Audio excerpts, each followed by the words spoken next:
Fit widget A into slot Q and tighten screw. Okay. Ever wish marriage came with a set of easy instructions? But not too tight, or the wood might crack. Oh boy. God uses everything in our lives to work in us and then ultimately work through us to help others. Sometimes there's a cost to unconditional love. It seeks what's best for our spouse, even when they're not interested in our needs, in our situation.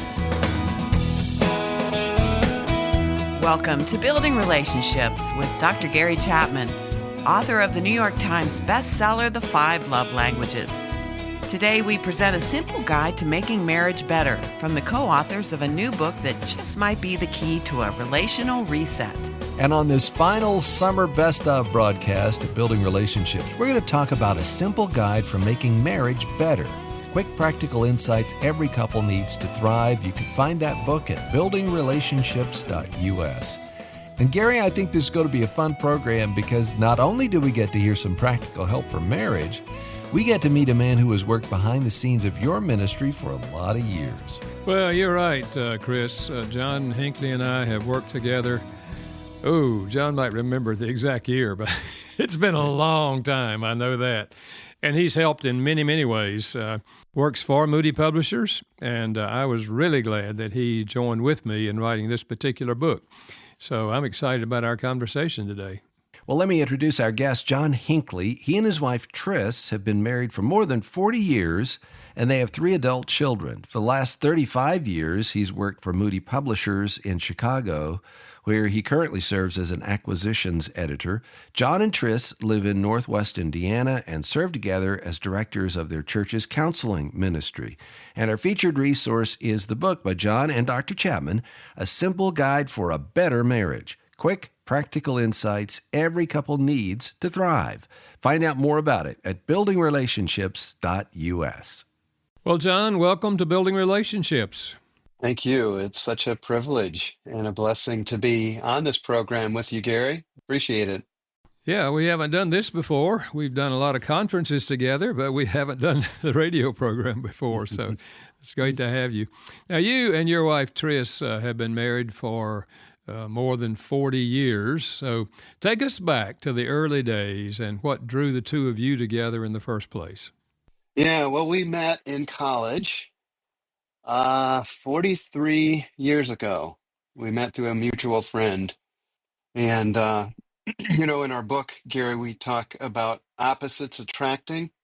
Mm-hmm. And from a personality standpoint, Triss and I were and are opposites. Triss is an off-the-scale extrovert, as you know, and I'm an introvert. She tends to be a night person. I'm a morning person. She can be a tad late to meetings and things, and I'm one who likes to be on time. She's much more spontaneous than me. I tend to be that planner, and I could go on and on about our differences, but we also had a lot of things in common. And I would say when we met, the most important thing was that we both followed Christ and we loved the Lord. He was a high priority in our lives as individuals. We got married the year I graduated and started a family. And then within 5 years, I began working at Moody Bible Institute for Moody Publishers. And as you mentioned, we have 3 adult children, Megan, Andrew, and Graham. All 3 live close by, which is nice for us. One's very close. Graham is still living in our home. And Andrew married the love of his life, Kayla, last fall. That was a wonderful time for all of us as a family. And I had the tremendous privilege of officiating their wedding. It was a great event. So, yeah, we love our family, as you can tell. Yeah, that's great. That's great. As you were talking about all the differences between you and Triss, I was just cataloging with you because so many of those are true of me and Carolyn as well. The late thing, for example, my idea of being on time is be there 15 minutes before it starts. Hers is get there 5 minutes after it starts. Oh, but many couples will identify with that, I think. Not that everybody has, personality differences, but there are always some differences in every couple. John, I want to ask you, do you remember working on the 5 love languages early on? Were you part of that? I was part of it, yeah. It was Gary's third book. He had already written 2 books on marriage that were good selling books. And this one came, The 5 Love Languages, in 1992. At the time, I was working in the marketing area for Moody Publishers, but I was strongly connected to the book. And one of the reasons why is because we launched this book as one of a very few in a new imprint that Moody Publishers was developing called Northfield Publishing. Northfield was named after the town in Massachusetts where the evangelist D.L. Moody was born and raised. This imprint, Northfield, was created so we could put Moody books in the mainstream market into bookstores like Barnes and Noble and Books A Million and Borders and B. Dalton and Walden and many other mainstream stores that have since become extinct. So much of books these days are sold online, as you know. Northfield books were based on the truth of God's Word, but they didn't include some of the words, the vernacular that is so common in the church. In other words, we didn't use theological words that might become a stumbling block for readers who didn't regularly go to church.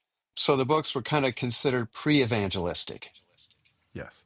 They were designed to open doors to readers who might become receptive to biblical truth. The books were considered pre-evangelistic, designed to open the door to readers so that they would become receptive to biblical truth and interested in exploring more in that realm. And that's exactly what has happened, isn't it, Gary? It is. In fact, I've had people say to me, I didn't know you were a Christian until I got to the end of the book. And I said, oh, that was on purpose.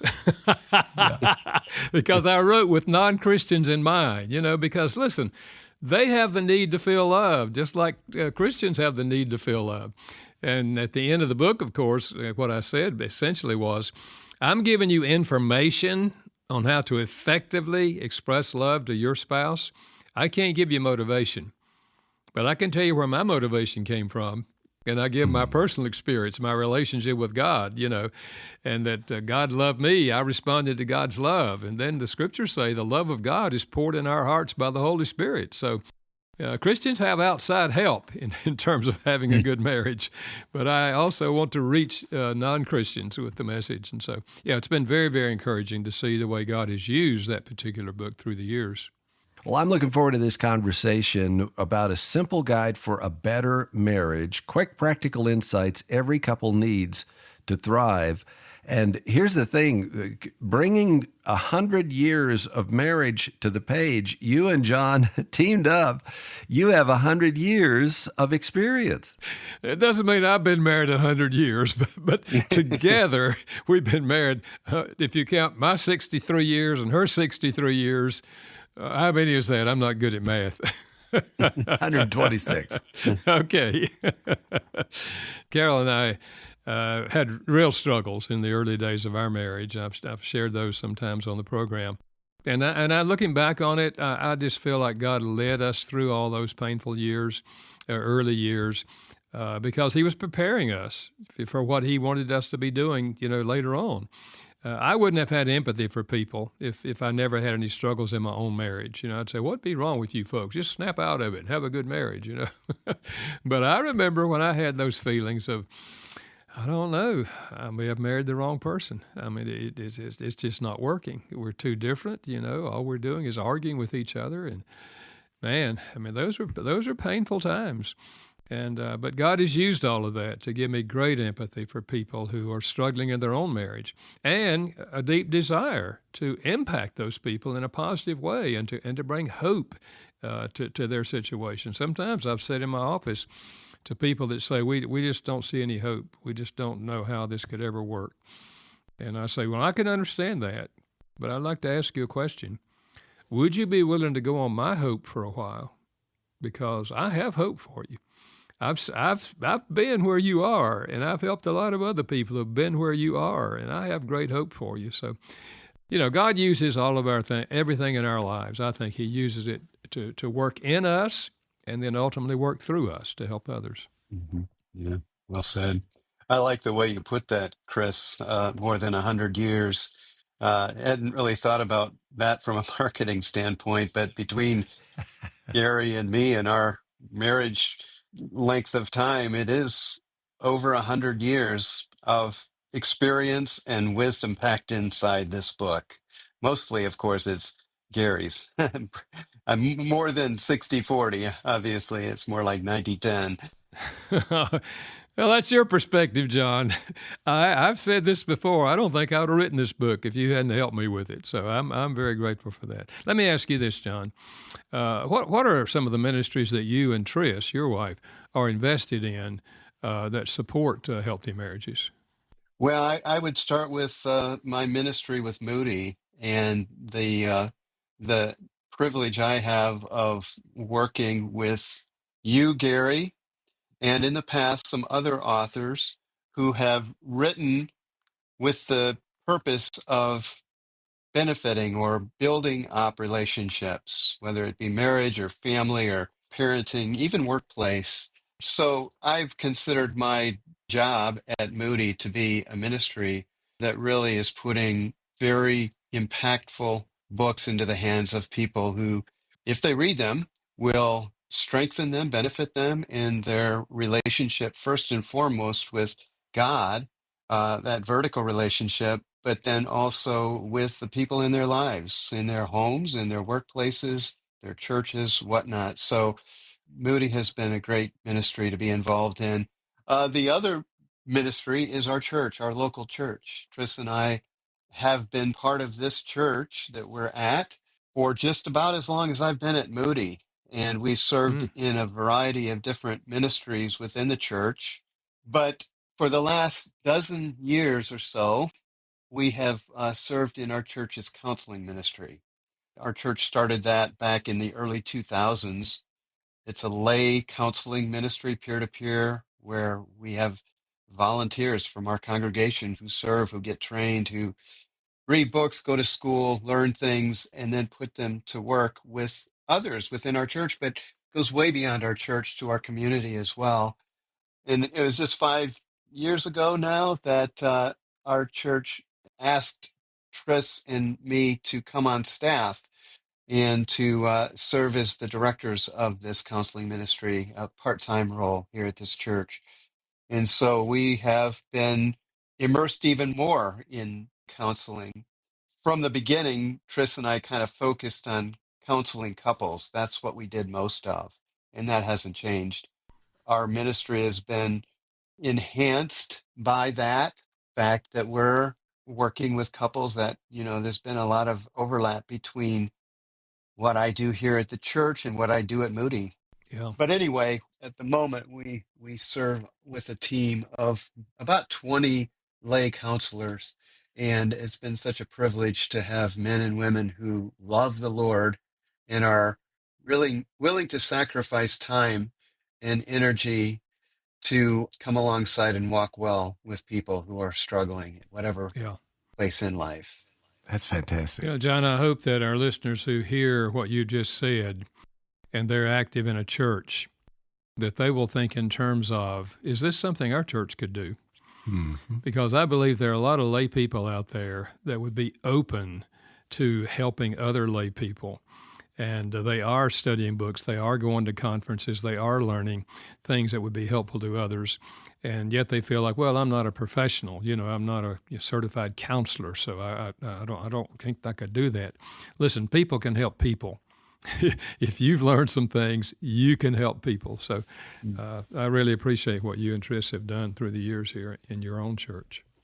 And I think this is going to be one of those resources you can hand people when they come in for counseling. It's a simple guide for a better marriage, quick, practical insights every couple needs to thrive. John, every book has a story behind it. We talked about the 5 love languages before. What's the story behind a simple guide for a better marriage?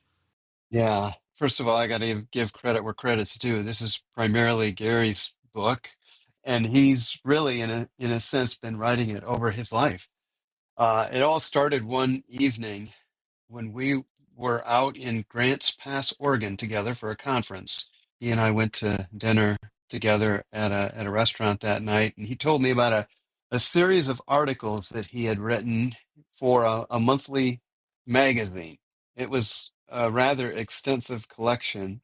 When he sent them to me, nearly 100 articles on various aspects of marriage. Each article was like unpacking one facet of Gary's wisdom on marriage. I was inspired by the breadth of topics that he covered and the depth of insight, biblical knowledge, practical expertise that was coming through in these articles. My task was to select the best pieces out of that collection and distill them into a book that would address some of the most common and relevant challenges that couples face in today's world. There was a lot. I have to say the temptation was to expand this work. It would have been easy to make it into like an exhaustive volume that really goes into depth on the materials. But I also wanted to ensure that the final product was accessible. And so I distilled. Ultimately, we ended up with a highly manageable and readable book consisting of 31 chapters that really only take a few minutes to read, but they're packed with substantive and actionable insights for couples.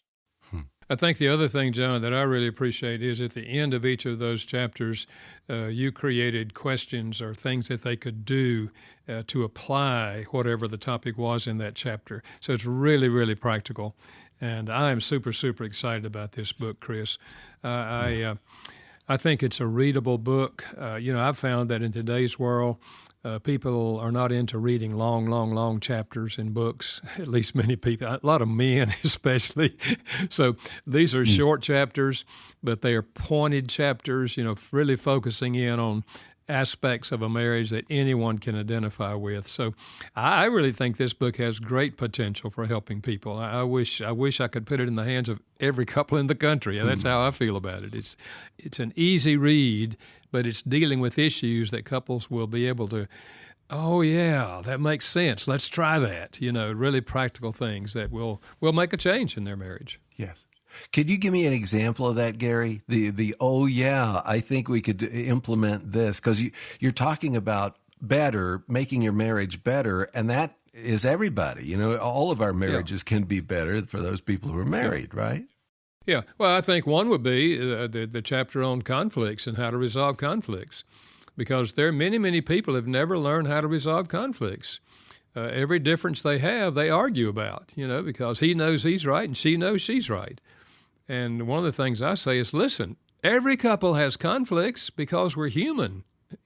Humans don't think the same way, and they don't have the same history, and they don't have the same emotions.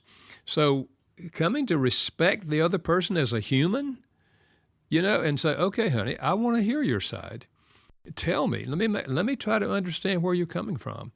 Learning how to listen to that other person, look at the world through their eyes, because they're not crazy. And the things they're saying are not dumb. They may sound dumb to you. Listen, because they're unique, and they're sharing their uniqueness with you when it's in a conflict situation.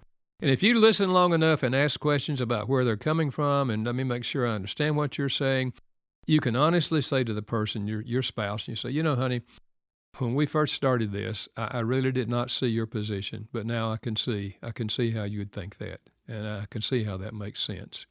And it still doesn't mean you necessarily agree with them, But now you can understand them enough that you can affirm them rather than trying to fight them, and win the argument.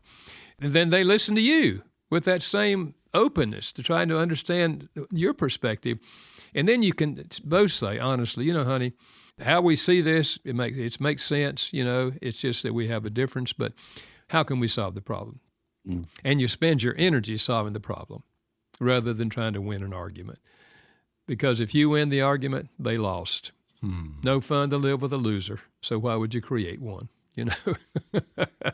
I mean, that one thing could turn a lot of marriages around, because I'm telling you, there are couples have been married for years, have never learned how to resolve conflicts. They just are insistent on trying to convince the other person that I'm right and you're wrong.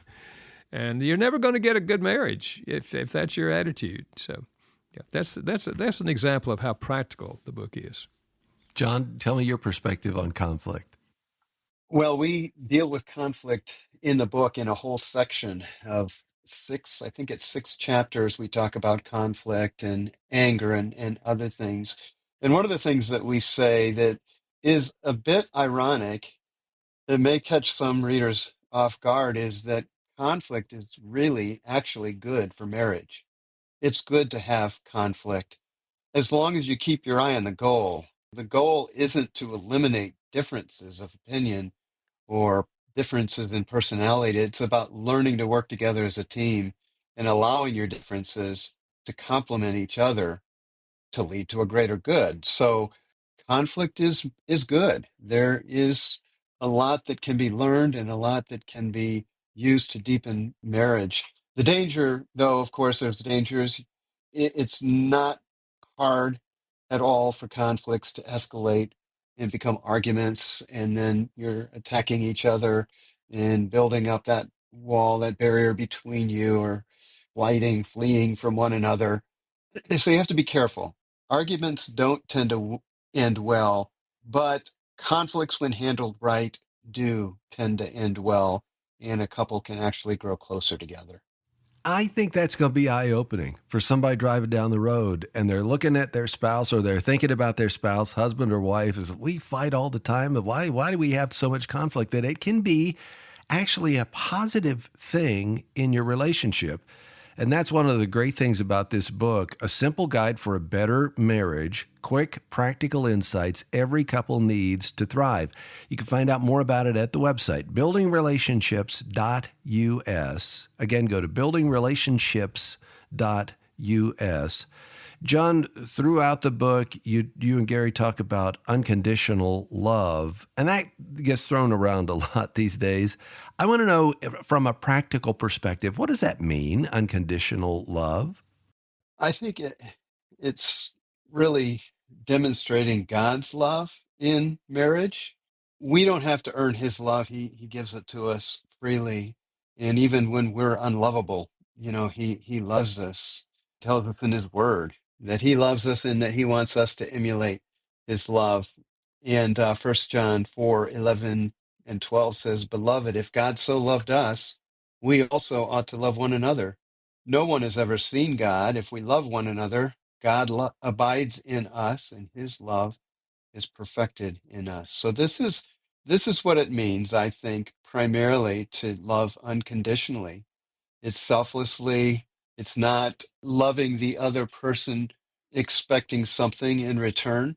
It's acting in our spouse's best interest, even if their intention isn't for our best interest, even if they're selfish.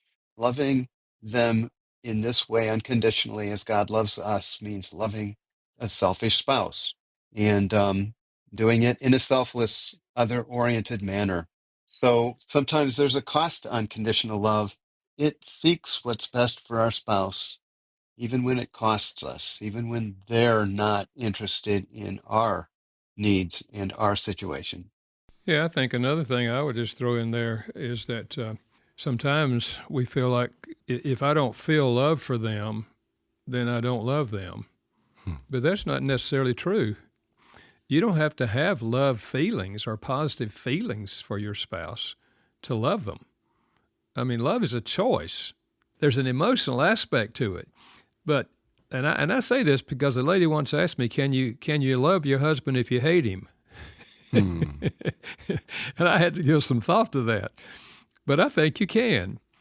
You can be hurt and really just feel like they're awful, but you can choose to love them with words and deeds, and if you know their love language, you can speak their love language with God's help, because God, as you said, John, God loved us while we were sinners, and we can love our spouse when they're sinners.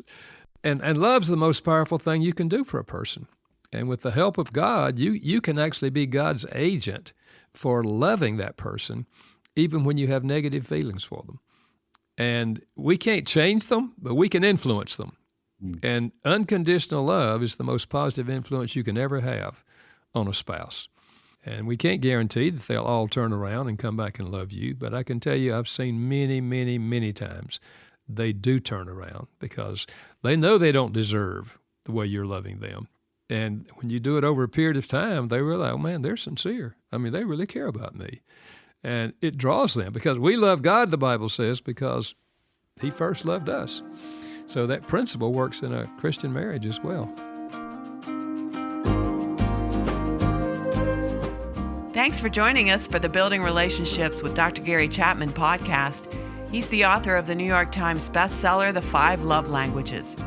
You can find out more about your love language by going to 5lovelanguages.com. You can also see our featured resource, the book by Dr. Chapman and our guest, John Hinkley. It's titled A Simple Guide for a Better Marriage. Just go to 5lovelanguages.com.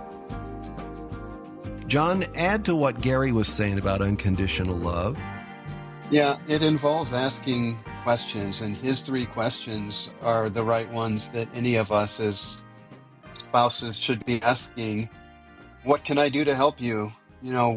Reaching out, helping somebody, giving them service without expecting return is one way of loving unconditionally. The second question, how can I make your life easier? Who doesn't want to have an easier life? And if we can do something to help our spouse in their lives that make things lighter and easier for them, then that's a great way of expressing unconditional love. And then how can I be a better husband or wife to you? Now you're saying, I want to be God's person for you in this marriage. As a husband, a loving leader; as a wife, a loving wife. I want to be an extension of their love to you in this marriage. So I love those 3 questions. And I think when you consider unconditional love within marriage, those are the 3 that you should start with. I like that because, Gary, that gets the focus off of you, and you're not making me happy. You're not making me fulfilled. I've fallen out of love with you. And it emphasizes the choice. Those questions emphasize the choice of moving toward your spouse, right? Yeah, and when you do that over a period of time and they see you're really serious, you're asking because you want to make their life easier, and you want...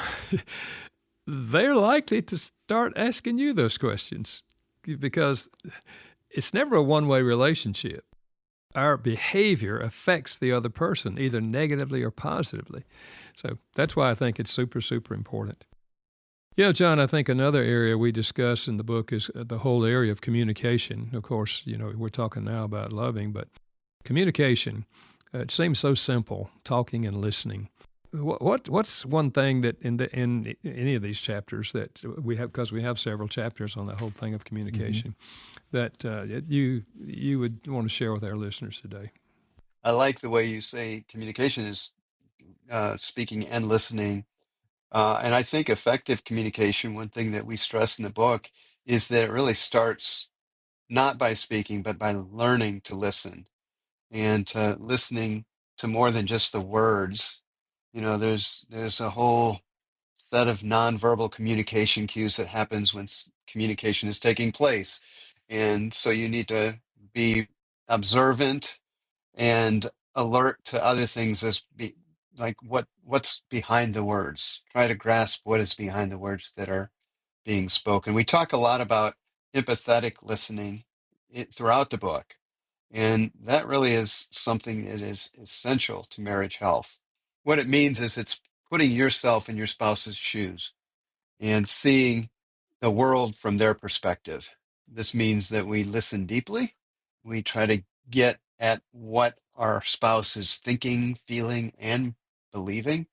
And it means that we listen reflectively. Reflective listening is when you hear what they say, process it, and then repeat it back to them to make sure that you understand. Yeah. That's one of the things that we say that is imperative to good communication in marriage. But I'd also say that thing that strikes me in one of the chapters is the 5 levels of communication. We unpack that concept. Hmm. There's 5 levels of communication. We have to, as spouses, work hard to get beyond the 3rd level and press into the 4th and 5th levels, but that's really where growth happens. The first level is hallway talk. I mean, it's just simply greetings to one another, things that you would say to anybody. The second level is reporter talk, and that's where you talk about the facts, like the who, what, when, where, why, facts of a situation. Again, we talk to most people at that level. The third level is when you get into intellectual talk and sharing thoughts and ideas with one another. But it's at this level where you can actually begin to build or develop intellectual intimacy with your spouse. For men, those first 3 levels, they're pretty easy. However, when we move up to the 4th and 5th level, sometimes for some men, I would include myself in that, it gets a little uncomfortable.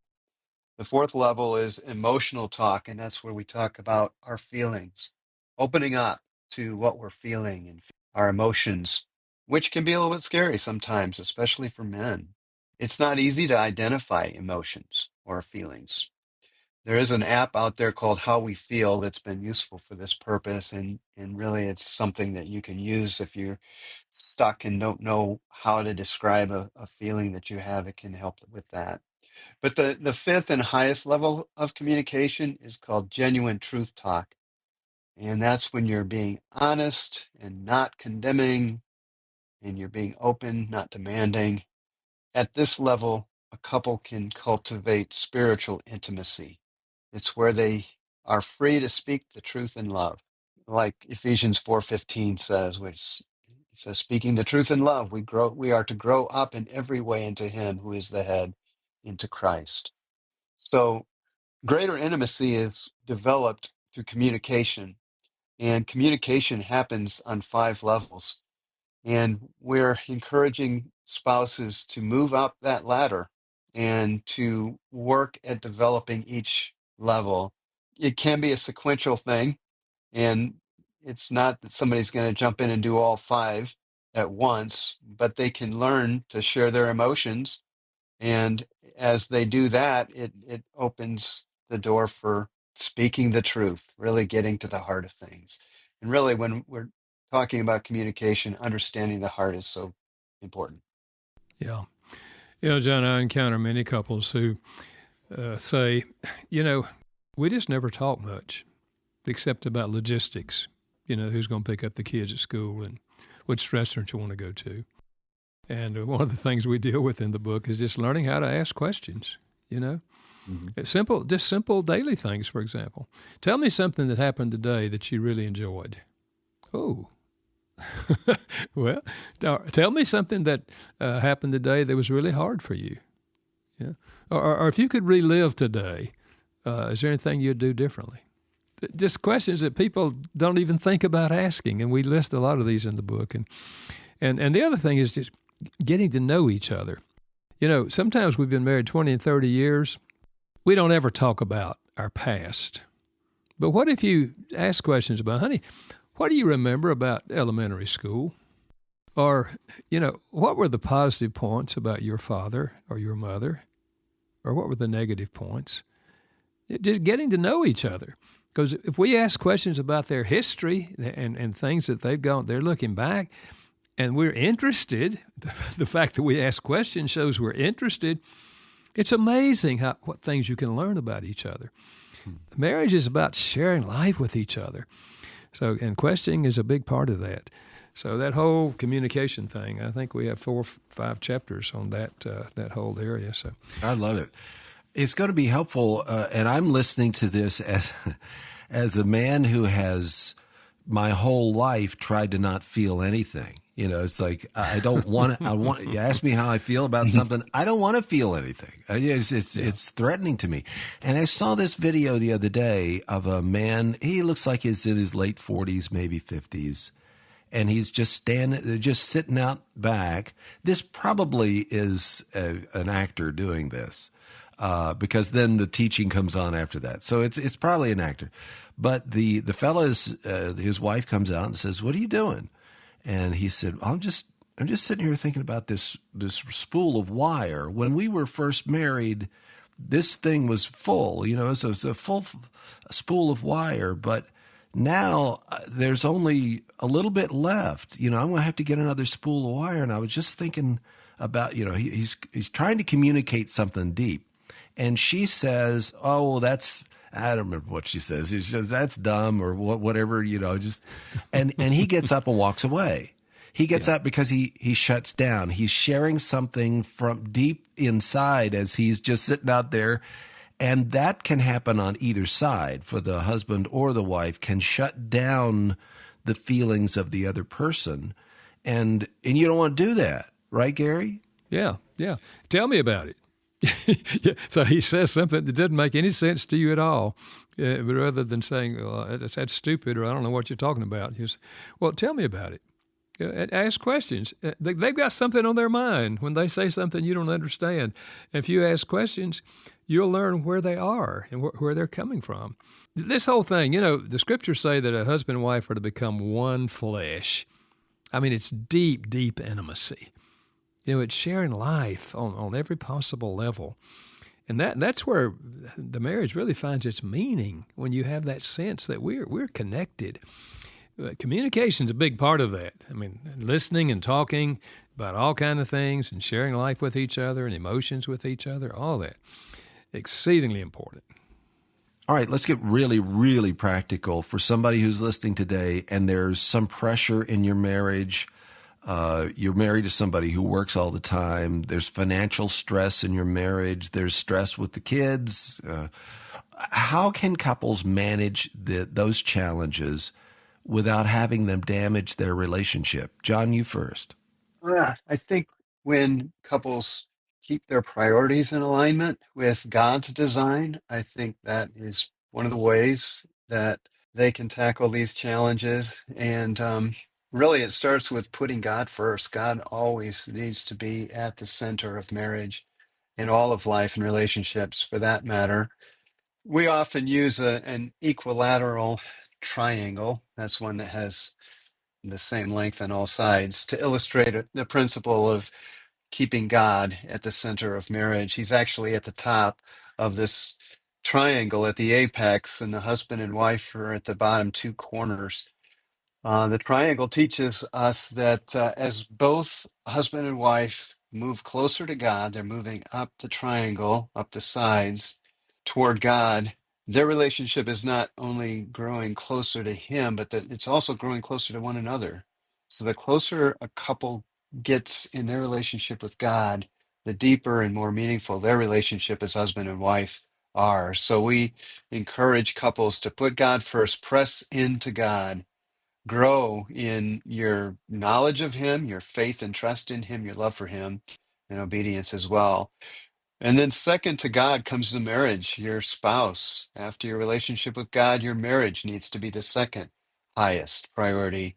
That means the love of a husband for his wife and a wife's love for a husband should be the most intimate human relationship. And then children come after that. They're third. If the couple has children, they become that next priority, and making time is essential here. Oftentimes it's the easiest thing to neglect, especially when other pressures in life begin to mount. And for husbands, I know it's easy to say, "Hey, my work is what provides income, and that's what provides good health and well-being for my family. That's why I have to give work such a high priority."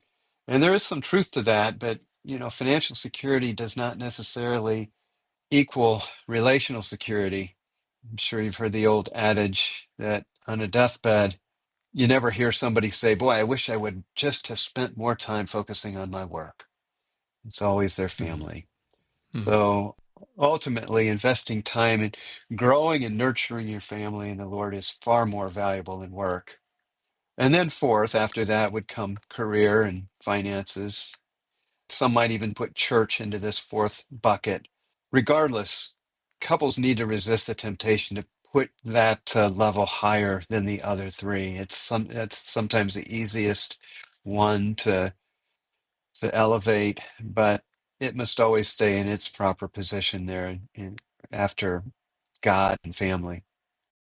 Yeah, I certainly agree with that, John. I think, if we have the sense that we have 18 years with our children, for example, and then they're going to be moving on for the most part, not always, but for the most part.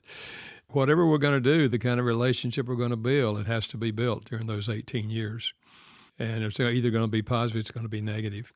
And sometimes it's just that we just don't take time with our kids, And so I remember when my kids were little, and of course, I could control my schedule. I was on a pastoral staff, so I would go home every afternoon at 3:00 and just be there with the kids when they came home from school.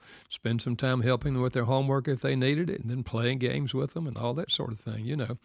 But we all have the same amount of time. It's just we choose how we're going to spend it, and we can allow things to pull us away from the things that are most important. I think if a couple could have a daily sit-down time, and I know this can be hard if you have 2 or 3 children, or sometimes people have more than that, but even if it's 15 minutes, just a sit-down time every day, just like we do with God. At least I hope you have that kind of time with God.